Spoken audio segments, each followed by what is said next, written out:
Good afternoon and welcome to the second annual Vito Imbasciani and George Salvo LGBTQ Health Equity Lecture.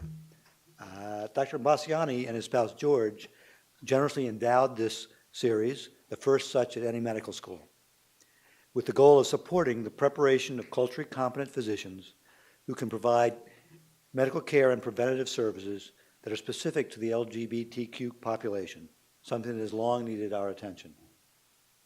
I know Vito and George wish they could be here today, but they are busy fulfilling important roles in healthcare back in California.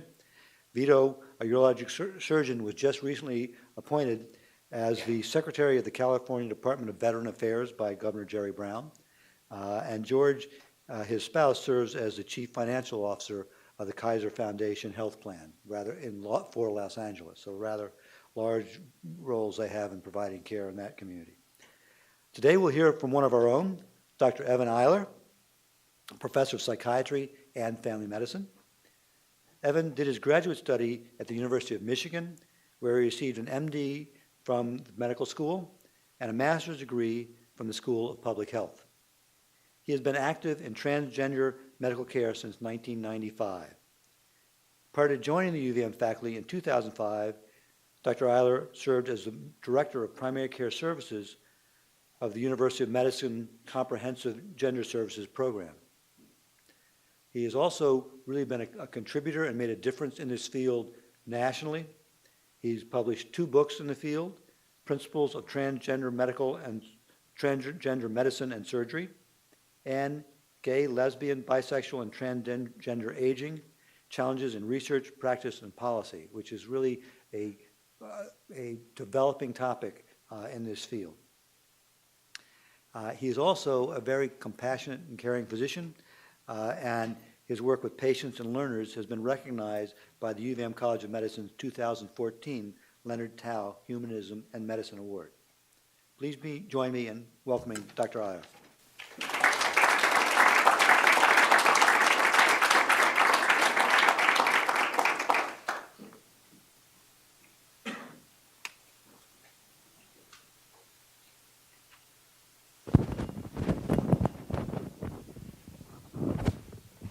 Okay, can you hear me? Well, thank you. It is a privilege and a pleasure to be here. And I recognize also that this is a diverse audience. And if this is too basic and you could do better, that's terrific. Vermont is a very civic-minded place. Sign up, get an audience, I'll come to your talk.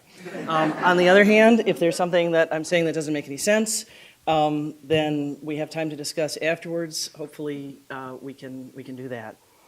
In talking about LGBT health, I wanted to focus specifically on older adults for several reasons.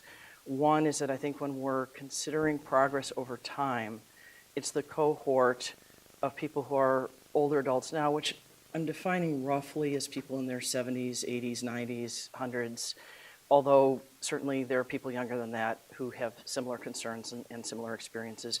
It's that group who made it happen. It's that group who are living with the consequences in health of some of the difficulties that they encountered. And I also think that disproportionately, that's the group that did the heavy lifting in terms of achieving the measure of equality that LGBT-identified people now have, although in many cases they've disproportionately not received the benefits of that. So what we're going to do tonight is to consider a few things.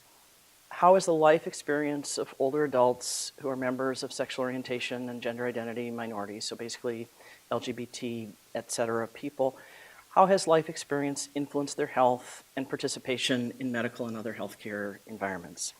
And then the next part I think of as the good, the bad, and where do we go from here? So by the time we're done, hopefully we'll have considered some barriers to attainment of equality in health status and health care, some policy milestones that have been very influential in terms of what's good, how did we get where we are now, and then where can we go from here to make things better. I'd like to start with a couple of short video excerpts. That's Lawrence Johnson, the poet, reflecting on his experiences, and I would call attention to a few things that he said.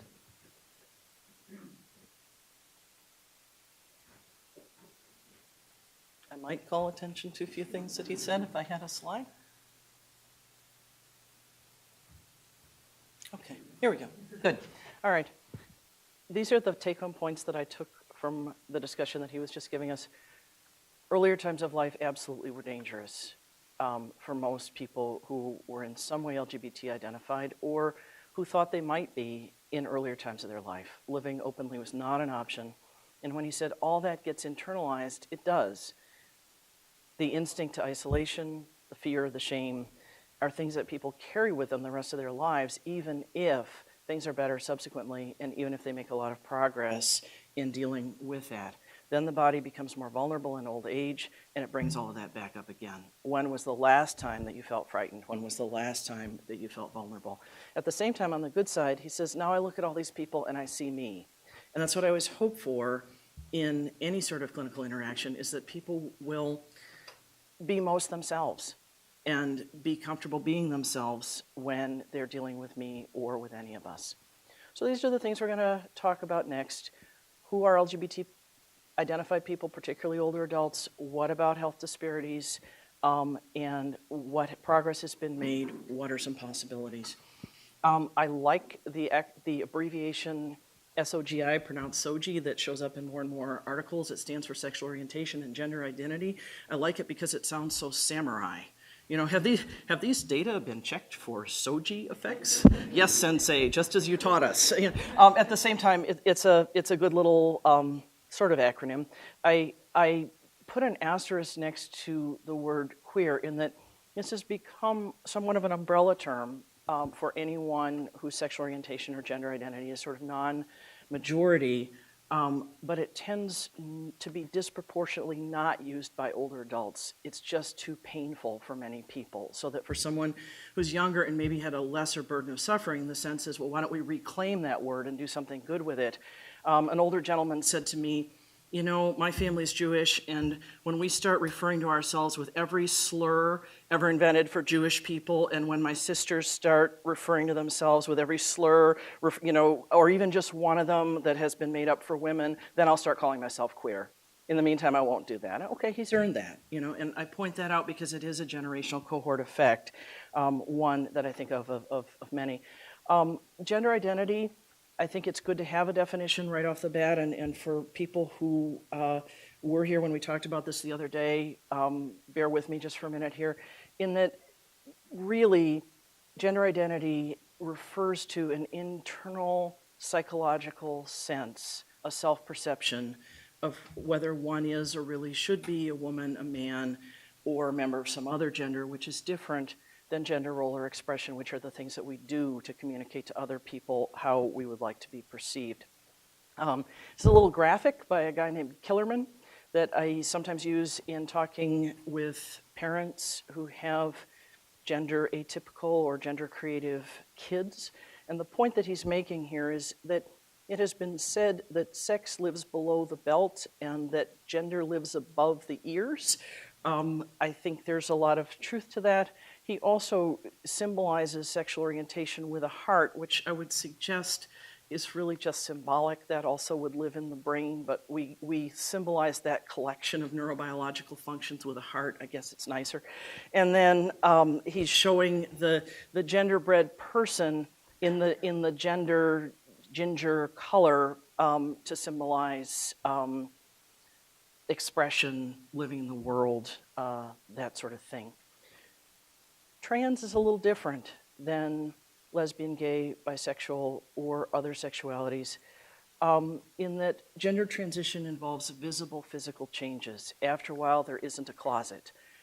If someone was born female-bodied and is transitioning to male and begins getting a beard or male pattern baldness, after a while, there's no hiding those things, and so who one comes out to and talks to is a little bit different. Medical services are different. There are no medical services needed to be gay. Go for it.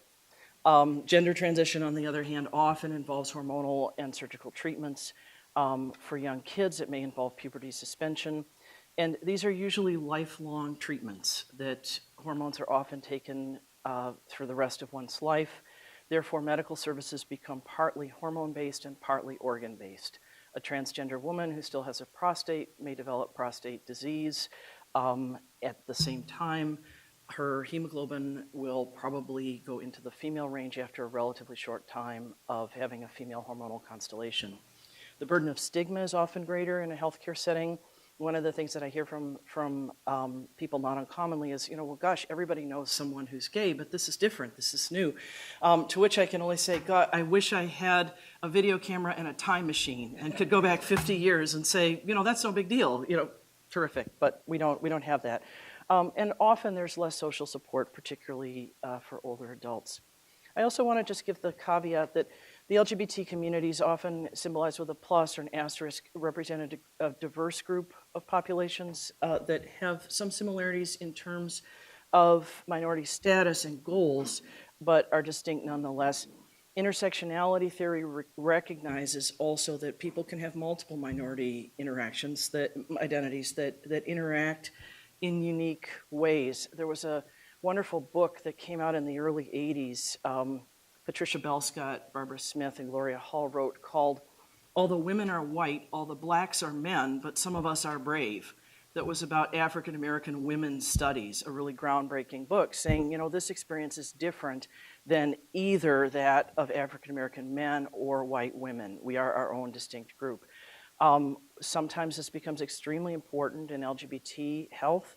The identifiable demographic group in the United States that probably has the highest risk of actually being murdered is African American transgender women.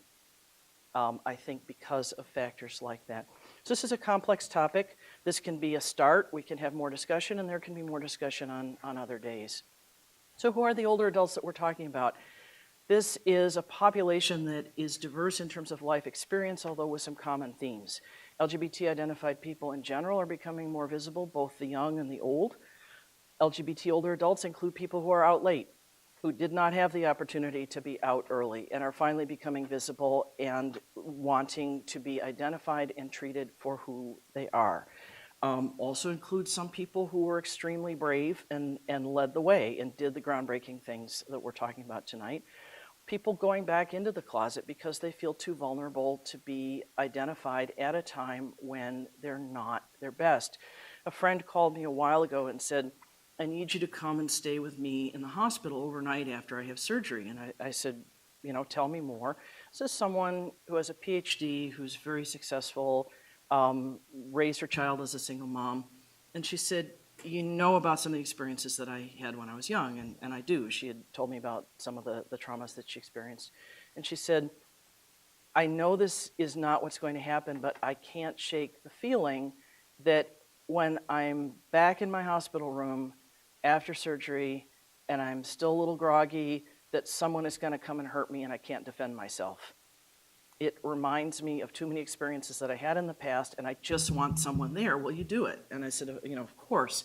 And I hear similar situations from people from time to time in which they feel vulnerable with the physical changes of aging, unable to advocate for themselves as they once did, and become more fearful.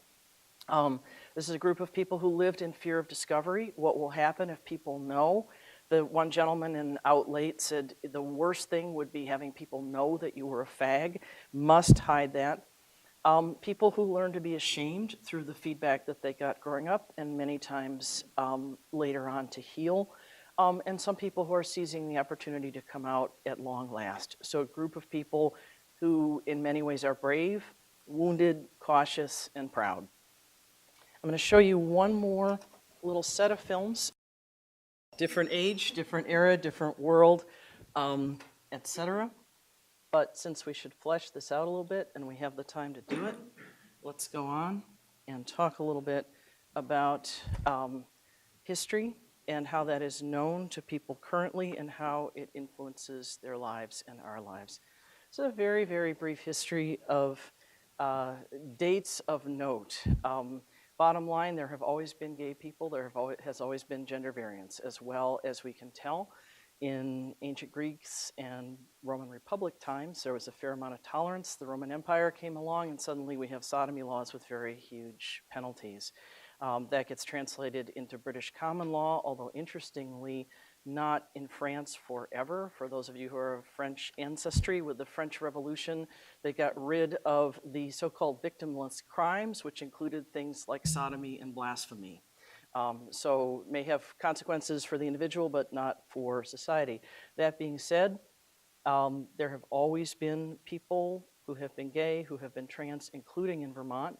These are silhouettes. It's the only surviving images of Sylvia Drake and Charity Bryant, who lived in a common law same-gender marriage from 1807 to 1851 in Weybridge, Vermont.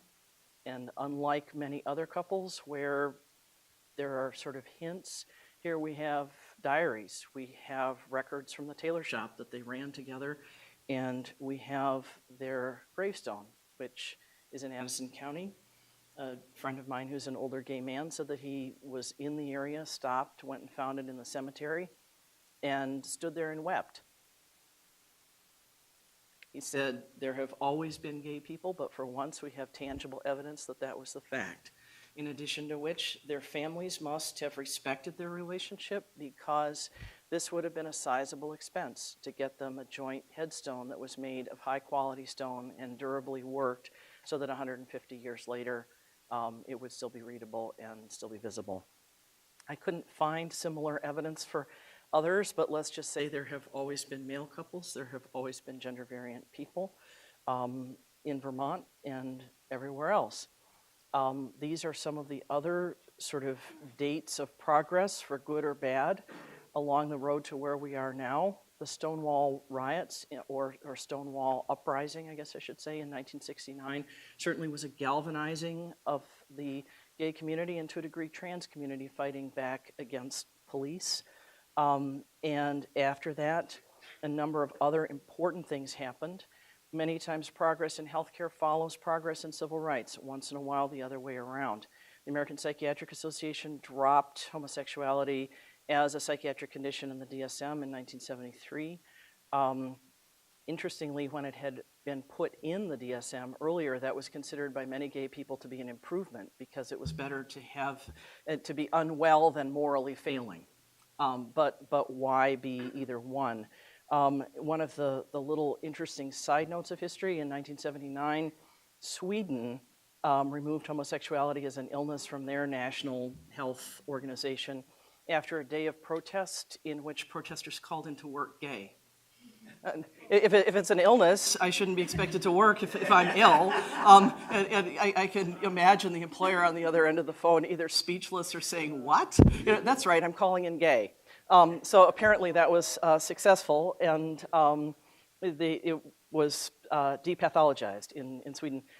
Nothing is all linear. The Bowers v. Hardwick was a disastrous Supreme Court case in which, on a split decision, it was ruled that yes, states could enforce sodomy laws, could regulate sexuality, including between consenting adults in private, which was not reversed until 2003 with another Supreme Court case. I point out to people that if your patient is over the age of 12, that they lived in an era in which, in many parts of the country, it was criminal behavior to have consensual same-gender sex in private, and in some states it could result in heavy prison time. People know this. It's left an impact. A whole lot of other very good things have happened in the last 10 years, and even really in the last 5, in terms of changes in the VA system, changes with Medicare, changes with SAMHSA, changes with the Department of Health and Human Services, and we'll get to some of those in a minute. But what this is really about is us and them. Are people who are in some way LGBT identified part of us, or are they a part of some other group that's a bad group that has anything to do with perversion, criminal behavior, sinners, etc. And I think that there has been, for many people, much of the time, certainly not every day and not in every part of the country, a lot of progress in going from being part of those other people over there to being part of us here. One of the things that I hear commonly from people who are in older adulthood now is that there was a time when they came to realize that as kids that that feared other over there, them is me, because people heard about fags and about dykes and about perverts and about all these terrible people when they were little tiny, since most people who are gay do not grow up in gay families. And then at some point in the teen years or maybe preteen would have that sudden thunderbolt of saying, oh my gosh, those terrible people over there, I'm one of them. That's one way in which, particularly for older adults, it's different growing up gay or growing up trans than growing up as a member of another minority group, because gay people do not primarily grow up in gay families. So the only Jewish family in a Christian neighborhood, there may be anti-Semitism, but the family can stick together and say, this is how we deal with that. It's a little bit different discovering that one is different from one's own family for many people. One of the fundamental principles of medical ethics is respect of persons, and one of the fundamental principles of psychiatry that's applicable in other fields of medicine is that a therapeutic relationship involves one in which we do our best to foster hope and reduce shame. And even for people who've come to a place of pride and identity now, there's that shadow of shame that says, you're not okay, you never were, you're different, you're bad. And that is one of the things that clinically we need to address. How does this manifest in health status rather than access difficulties? A little definition, this is from Healthy People 2020. I gave you the website there. Although the term disparities was initially designed for and still often refers appropriately to racial and ethnic disparities, any population in which there is a health outcome that occurs in a greater extent in one population and a lesser in another, it's worth looking at that as a disparity and considering what social determinants may be influencing that finding. In terms of negative health experiences and negative aspects of health status in the LGBT communities, why might that occur? There have been a number of things that have been described in the literature for a long time. The first one is the effect of adverse childhood experiences on subsequent health. That there, even back in the 90s, it was clear that there were a number of health outcomes having to do with substance abuse, depression, suicide, smoking, STDs, STD acquisition, physical inactivity, and severe obesity being some of the principles, that the risk of those findings in adulthood correlates with the degree of adverse experiences that the person underwent early in life. Everything from being a witness to domestic violence to being physically abused oneself and so forth. Disproportionately, people in the LGBT communities report difficulties when they were kids because of being the different child. The too feminine boy, the too masculine girl often gets singled out, gets picked on, and that can feed into the dynamic that the adverse childhood experience literature addresses. Also, minority stress, again, not initially described for this community, but often applicable. An article by Meyer, I like their definition. They describe that as the experience of prejudice events, expectations of rejection, and if you've had a certain amount of rejection, it's normal to expect more, hiding and concealing, internalized homophobia, that sense of, yes, there really is something wrong with me, and then the coping processes that people use to address that. So when I think of disparities and potential reasons for that in these communities, I think of three things. One is sort of the substrate, early abuse leading to more difficulties in adulthood. Also difficulties through health-related policies in accessing care, as well as the legacy of early encounters that sometimes makes it difficult to receive care even when it's available. That reflex for secrecy, that reflex for isolation that many people describe. So these are a few of the government documents that I think are worth looking at. I didn't include very many direct statistics in this because they are legion and they are well summarized in many of these policy documents. The Institute of Medicine did a report on LGBT health a few years ago. They stratified it pediatric, adolescent, early and middle adulthood, older adulthood. And what they found in an exhaustive review of the literature was that yes, lesbian, gay, and bisexually identified adults do in fact experience more mood and anxiety disorders and an elevated risk of suicide compared to heterosexually identified peers. That for people who are trans, that the sampling methods have not been as definitive, that the literature is less robust, but that as best as we can tell, very similar. Similarly, higher rates of smoking, higher rates of substance abuse, and still frequently targets of stigma, discrimination, and violence that is based on SOGI status. They also particularly called attention to HIV and its effect disproportionately, back to that intersectionality theory, on people who are African American, Latino, or Latina, particularly trans women and men who have sex with men. They also noted that preventive care is more likely to be linked to milestones that are more commonly experienced by heterosexual women than lesbian and some bisexual women, like linking preventive care to access to contraception, things of that nature.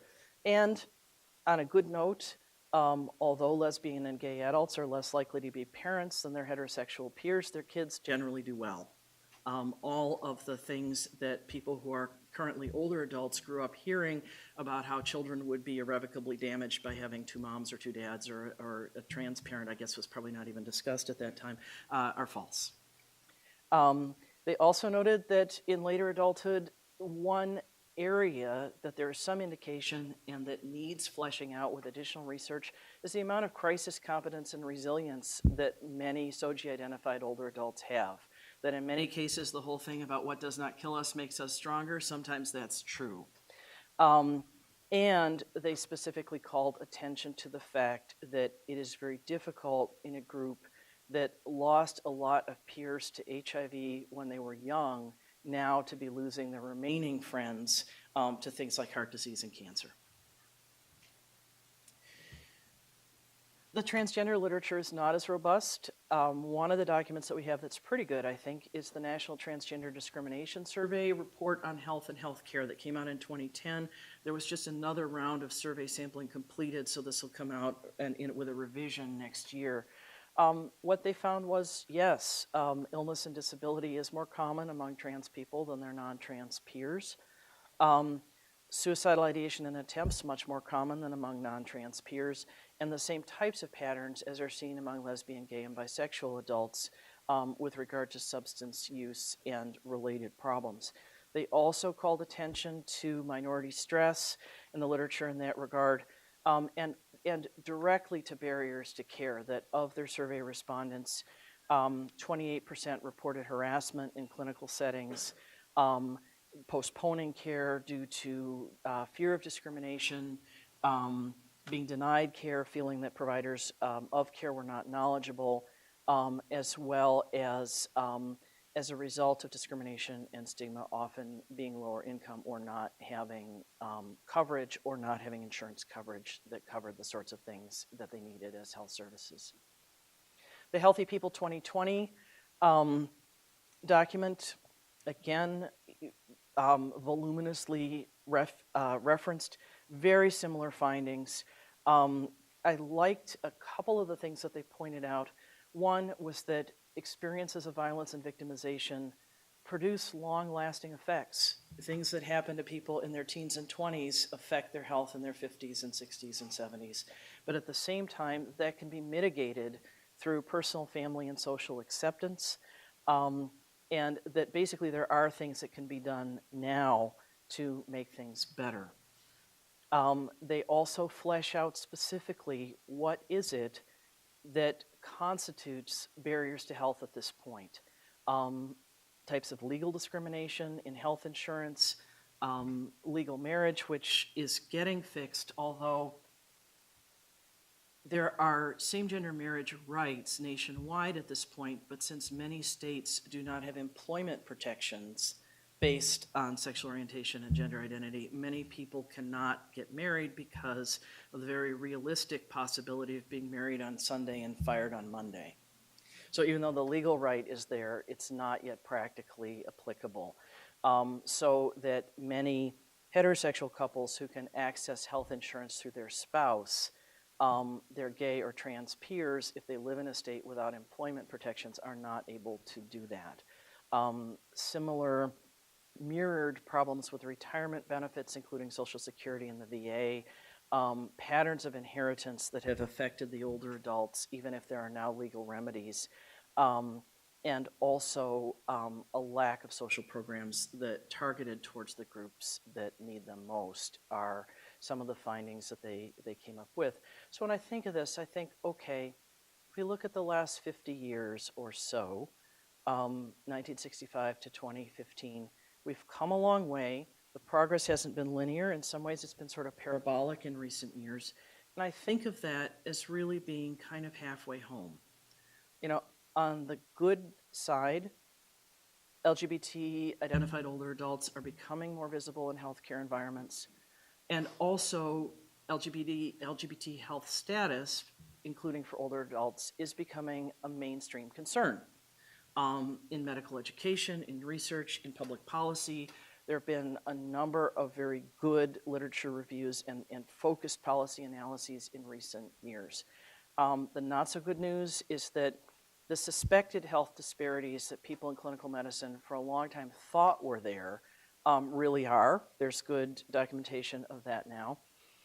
Many of the difficulties that people have when they're young do cause problems in later ages, and that can be pretty difficult to ameliorate. For many older adults, that should be health rather than heal. Legacy of stigma and discrimination is very present, and they're dealing with that now. And also, some portions of the LGBT populations still, there's a need for a lot more robust data collection and analysis. I think that there's some potentially good news. The Institute of Medicine, the Department of Health and Human Services have recommended routine data collection regarding sexual orientation and gender identity using electronic records. So we're going to have a lot more and better data within the next few years. At the same time, this is a two-edged sword for older adults who are used to being very private, who are not going to want to disclose that data, and who have the right not to disclose it if they don't want to. I think it's also potentially good that there are ways to address these disparities in terms of development within the clinician workforce of attitudes, knowledge, skills, and also with more professional advocacy. So I'd like to turn attention for a moment to where are we I think, in terms of progress and in terms of opportunities. In terms of policies, there's been a lot of very good developments just within the last 5 years. The presidential memorandum on hospital visitation, which came out in 2010, solved in one swoop a very big problem that had been present for a long time, and that was that hospitals, health groups, specific people working in hospitals, whole states could set regulations regarding who could or couldn't visit a hospitalized person that were frankly and floridly discriminatory. One of the quotations from this report, the link to which I gave you toward the bottom, is, "All too often people are made to suffer or even pass away alone, denied the comfort and companionship in their final moments, while a loved one is worrying and pacing down the hall."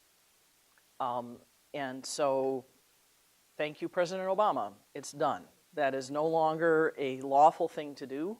Anyone can visit regardless of relationship status, sexual orientation, gender identity, and no one dies alone. This may sound trivial. It's certainly not. One of the sort of sentinel cases that happened right before this was issued involved a family, 2 lesbian women who were married in another state and their 2 children vacationing in Florida. One became acutely ill and was hospitalized, and her wife and her children were not allowed to visit. And while they were attempting to find the documentation, raise your hand if you travel with your marriage license in your car. While they were attempting to find documentation, she actually died by herself. Presidents can do things. Stroke of the pen, it's done. The Joint Commission, who normally is not my favorite organization, and not a favorite of most people who work in medicine and nursing, also has issued some regulations that have been helpful. One of those came out in 2011. Hospitals must prohibit discrimination based on sexual orientation and gender identity or expression, regardless of local law. You're a hospital, people have to be welcome. Terrific. They also went further and said hospital staff should be protected from discrimination. Transgender patients should have their preferred name, even if it's not their legal name. A lot of times it takes a while for documents to catch up with real life. And that hospitals should maintain the confidentiality of information regarding sexual orientation or gender identity or expression. They issued a whole document, pretty fat, called the LGBT Field Guide. And you can download it for free, and there it is. This is the University of Vermont Medical Center's, Exhibit A. I got these, by the way, from Dr. Gibson, who's much better at screenshots and so forth than I am. But this tells the story here. We have a non-discrimination policy for patients, for employees, about visitation, about care, that specifically states sexual orientation, gender identity, all are welcome. In terms of promoting further policy progress, in sessions like this, I like to give people a little bit of homework. Not too much, just a little. And one suggestion that I would make would be contact one organization. You could go with the National Center for Transgender Equality. I put the website at the end, or the Gay and Lesbian Medical Association, or one of the others. And ask for policy updates. Most of them have a give us your email thing. If that's too much, my own email inbox is overflowing. I'm not signing up for anything. I'm trying to get stuff out of it. Just go to their website once a month and see if there's an update. Many times when there's a government action that is being considered, there will be a public comment period. I think it's very powerful for people to write in and say, I'm a physician at the University of Vermont Medical Center. I'm a nurse practicing in internal medicine. I work clinically with people who have these concerns. I myself am lesbian or gay or bisexual or trans, and I think it's very important that this happen or that this not happen for the following reasons. Sometimes volume counts. That's a very simple thing that can be done in 10 minutes, and many organizations will give you a sample. If it's a policy issue that you don't want to get involved in, that's okay too. Wait for the next one. Education. I think there's a lot of strides that are being made in this area, and my short homework suggestion would be take at least one short self-study course on LGBT health, or if that's too much, read an online article. If you want to do it here, again, courtesy of Dr. Gibson, this is the link that you can find on the UVMMC website under talent management, that there is another eLearn course on LGBTQ patient-centered care, and there it is. There are all kinds of other programs that people can download for free. They don't give you college credit, they just give you the satisfaction of having a few more tools in the toolbox. I put some links there. People would like to use them. Or if you don't really like stuff like that, but just want to watch some good films, there's a whole bunch, and I gave a couple of suggestions there. In terms of clinical care, my goodness, why do they call it the practice of medicine and the practice of nursing? Because it takes so darn much practice, and because we're all improving all the time. A colleague who does a lot of cultural competence work for one of the major psychiatric associations told me privately that she herself does not like the word cultural competence because it seems presumptuous. Well, now I'm competent, and before I wasn't, and I'm competent and you're not, when this is actually always a work in progress. But there are a few things that I'd like to suggest as sort of things to consider doing. In clinical interactions, particularly with older adults who are LGBT identified. I think perspective is important, particularly remaining aware of cohort effects, secrecy, past trauma, and inflicted identity shame. Inflicted identity shame is that sense of, oh my gosh, those bad people over there, I'm one of them, and this is part of me, and that's not fixable. There's a line from a Louise Penny novel that I've always remembered, being made to feel shame about something not shameful. There's nothing wrong with being gay, there's nothing wrong with being trans, but it can certainly feel like it. I'd suggest becoming familiar with the concerns of LGBT older adults. I put in a lot of references about that, particularly people who are just coming out now. I think that there are some different concerns and issues than some of their peers who've been out for a long time. It's also, I think, useful to bear in mind that either staying closeted because of needing to feel safe or coming out and transitioning takes a tremendous amount of energy for a lot of people, and that health needs may not have been met if that just did not get to the top of the list of things to do. I think also that particularly with the new changes in electronic records, that we're being more and more expected to sort of ask questions as a matter of routine that for many people are not very routine. There are generational cohort effects with regard to what's private material for everyone, and that may go double for people who've had to be closeted, particularly at times of increased medical vulnerability. So my suggestion is, gently ask, but also respect privacy. There's no requirement that people cough up a relationship history just because there's a box for it to check. I'd also suggest avoiding gratuitous questions. One of the things that I hear particularly from people who are trans is, if I'm there for a sprained ankle, don't ask about what surgeries I've had. Or if there's a question about some specific aspect of care that is not germane to the visit, maybe ask if there's a source that one could read rather than using the patient as a source of information. The last bullet that I put on that one, manage the negative health effects of health disparities without judgment. I'm going to give an example of that. I was talking a little while ago to a colleague who's a trans man who practices elsewhere, and he said, I'm going to have to get a different internist. And I said, what's the problem with the person that you're seeing?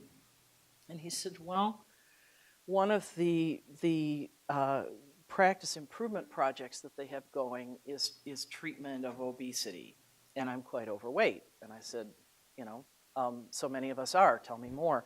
And he said, so every time I go in, the discussion is shifted by my internist to issues about weight, and I've told her that I'm really not ready to take this on at this point. What I haven't told her, because this is really hard to talk about, is that it's really hard to live in this body anyway. Even though I've been through transition and so forth, it's my body has never fit, it doesn't feel right, and it's hard enough to live the way that things are without also having the list of things that I'm supposed to be doing and feeling like I'm failing at something else. Wow.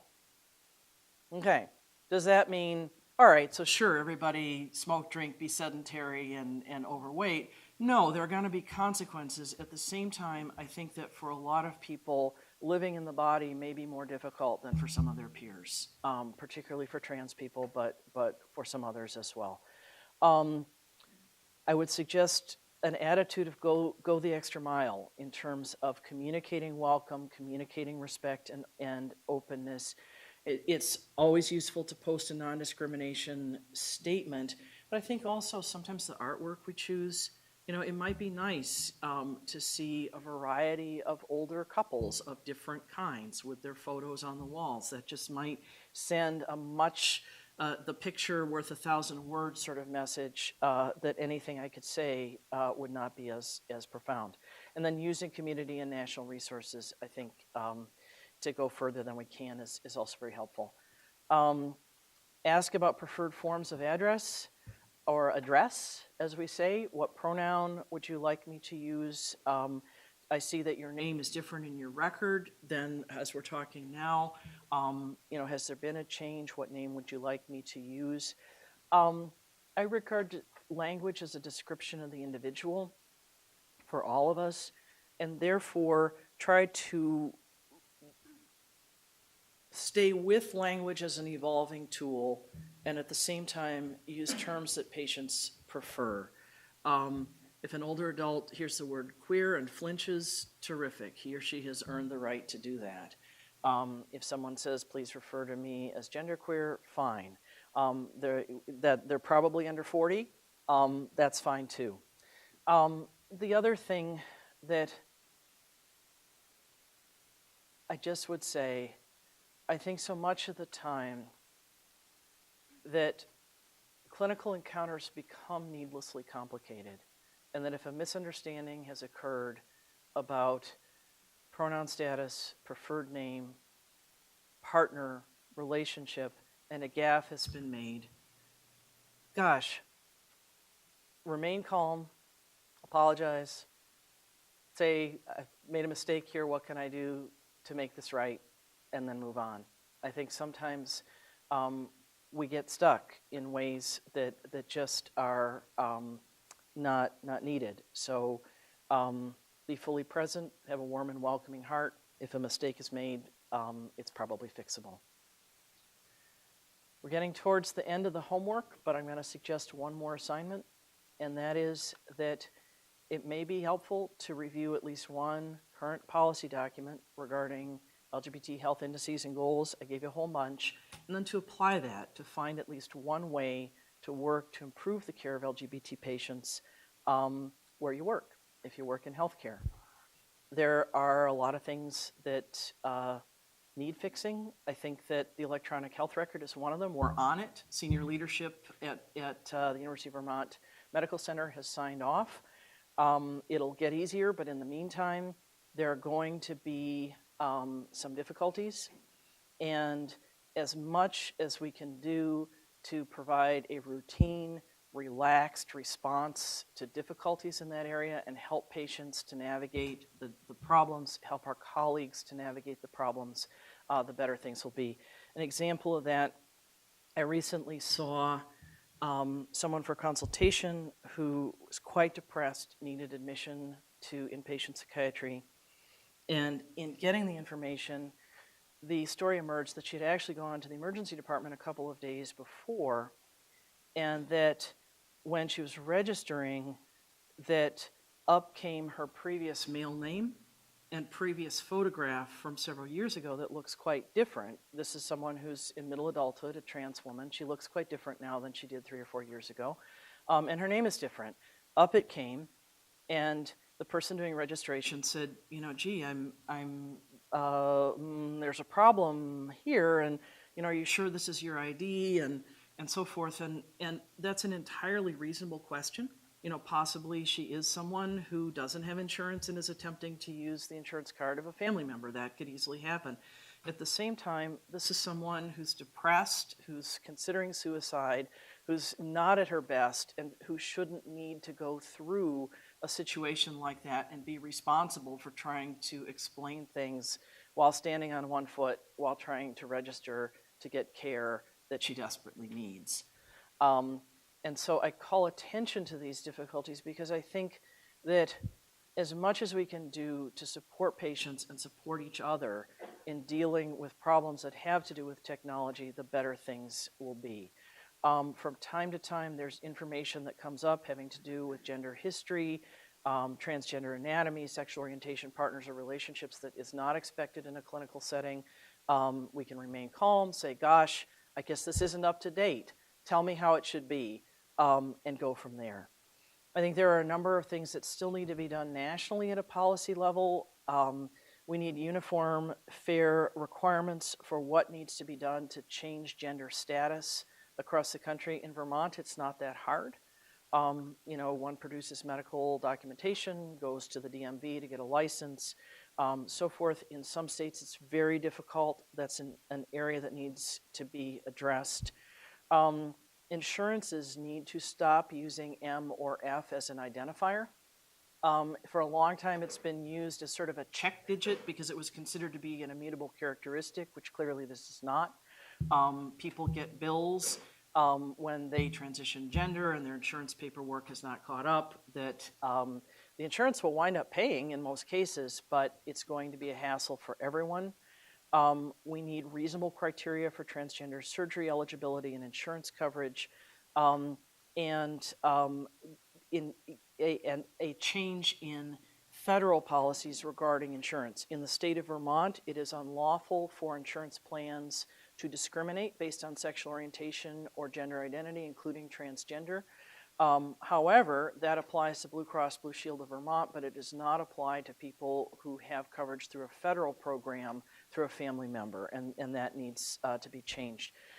Nationwide, we need some uniformity and fairness in spousal benefits, particularly in federal programs, regardless of sex and gender, and also more robust employment protections, particularly at a federal level, because of things like the married on Sunday, fired on Monday phenomenon that need to be addressed.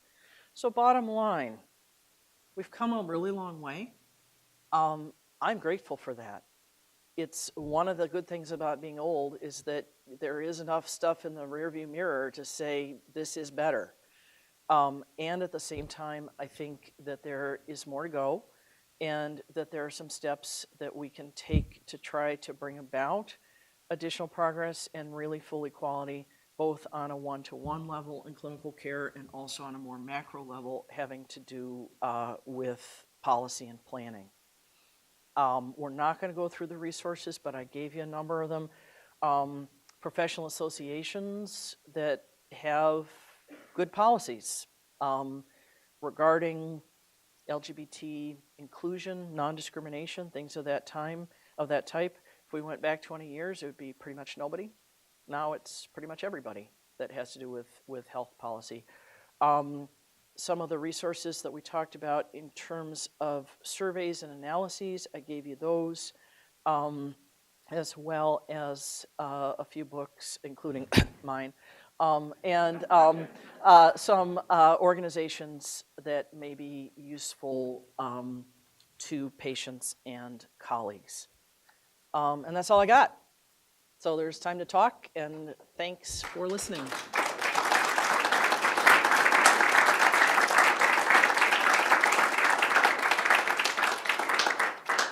So that was a whirlwind tour. Questions, comments? I didn't bring snacks. Oh, well, I didn't bring them, but somebody did. That's good. Hey, Dot. So I want to express appreciation for you, Dr. Eyler, and also for the Imbasciani, I forgot the name of the partner's name, Imbasciani. Salvo lecture series. I think it's fabulous. And I wanted to ask if you could comment on, or if you were aware of the New York Times editorial board piece that came out today with under the headline, "No Reason to Exclude Transgender Medical Care." Were you aware of that yet? And what you thought about it? Today I saw some patients and hid in my office and made sure my slides were loaded. So if you would like to enlighten us all, I did not go online. I just saw the email come out earlier today, and from Transgender Legal and Defense and Education Fund, and I'm looking forward to reading it. But I thought it was great for that sentiment to come across the New York Times editorial page. I concur, and one of the things.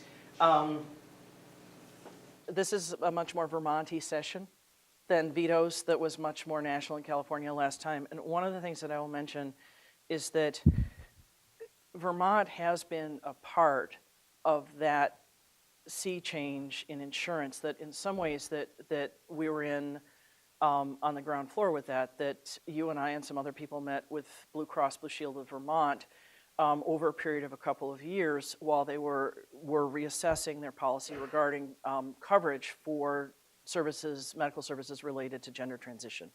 And previously that had been an exclusion, as it had been in most plans around the country. And so Blue Cross Blue Shield of Vermont met with a group of us and did their homework and decided that they would provide coverage. A couple of years later, after that, the state law was passed barring discrimination in insurance plans, and I think that that probably would not have happened. One never knows, but I doubt it, without the Blue Cross experience, because this was a major insurer. It covered a lot of people in the state who could say, you know, we did this, and it didn't break the bank. You know, which would, on one hand, I can see why that would be a concern. Some of the surgeries are fairly pricey. On the other hand, this is not something everybody's running out to do. You know, if Blue Cross said, you know, do you want sex reassignment surgery? It's free. You know, I really can't imagine that demand being very elastic somehow. I think it was the same small number of people. You know, a former U of M employee was asked in this meeting, one of those meetings, how many people among the faculty and staff are waiting for these surgeries, and she said 3. And there was a sort of a silent moment, and the representative of Blue Cross said, is that an estimate? And she said, no, I know them all, there's 3 of us. I'm one of them. And so, oh, okay. So, you know, so Blue Cross does it, the bank, you know, they don't go bankrupt.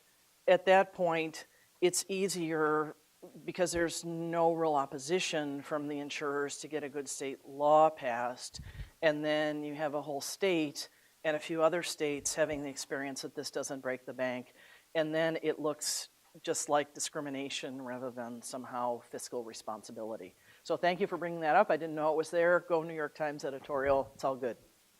Other comments? Yeah.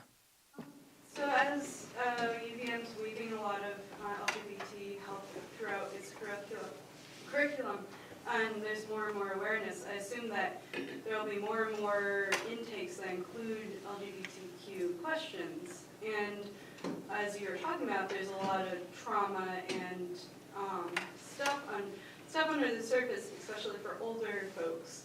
How ready are professionals to have those conversations with their patients who may or may never have had them before? You know, this is what I think of as a rubber meets the road problem, and there really is a generational cohort difference in this. A colleague who's an out gay man in the VA system in New York was giving a grand rounds and put together a panel presentation. You know, the VA system has come a long way in a short period of time, from basically saying go away and don't tell us anything to saying we treat gay people, we treat trans people, we don't yet cover surgeries, but we cover a lot of other care. So he put together a panel, and one of his guests was an older gay man who was a veteran who'd had a military career, who'd been closeted the whole time, and came to this panel, and one of the students said, well, so you get all your care here now and so forth, and he said, well, no, I don't. And the student said, well, why not? You know, I think it's pretty good. And he said, well, being out, being in the military, being a veteran, those things don't go together. They haven't gone together, and I go to a private clinic.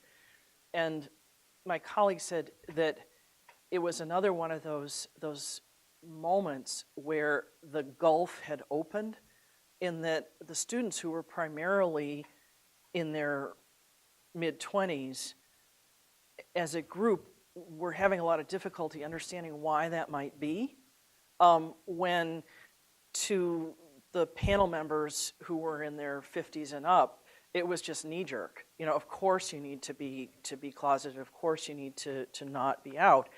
And so I think that this is an area where there isn't a lot of preparation, and there isn't a lot of preparation, including among people who otherwise are quite savvy, to realize just how deep that fear might go. And I'm not sure what we can do about that other than continue to talk about it, write about it, read about it, support our patients and support our colleagues and ourselves as we go forward.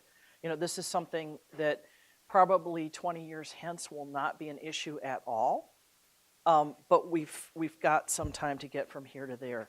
In answer specifically to your question, I don't know of any curricula regarding, you know, how specifically to try to bridge that gap. I just know we need to talk about it and keep working on it. Do you have any suggestions? I just know I've encountered issues where in informal intakes, you might have to tick off a question of, identity or a question of past sexual violence. And you as the person who's doing that intake are not necessarily ready to handle that conversation with a person you just triggered. So I've encountered this difficulty. Yeah. I think this is also something that, back to the whole practice, that from time to time things come up that really are difficult. And, psychiatry involves a lot of asking people about past traumas and so forth. And the more you do it, the better you get at providing support. But from time to time, there are difficulties. And, I think the more people practice, the better it gets. Everybody makes mistakes, me included. And I do have some grave concerns about sort of routine data gathering along the lines that we've talked about. Yeah. Yes? So similar in the population of older adults who are coming out and have had very different experiences than the younger populations who've come out. I think older physicians can have a different experience with acceptance and understanding and general attitudes toward people on the SOGI spectrum. And I'm curious if, as part of the group of young physicians, is there something that we can do, or resources that we can direct our older colleagues and attendings toward for helping them to become more educated and to step away from some of the attitudes of shame and violence that maybe they grew up with too. They heard their whole lives that, being that way was abnormal and other, and yet they're trying to be, often trying to be very culturally competent care providers. Yeah, I find that when I talk to colleagues and when I see colleagues in action and when I reflect on my own practice, I think every generation has its challenge, and I haven't personally found students or young physicians to be any better at dealing with LGBT adults than their older colleagues.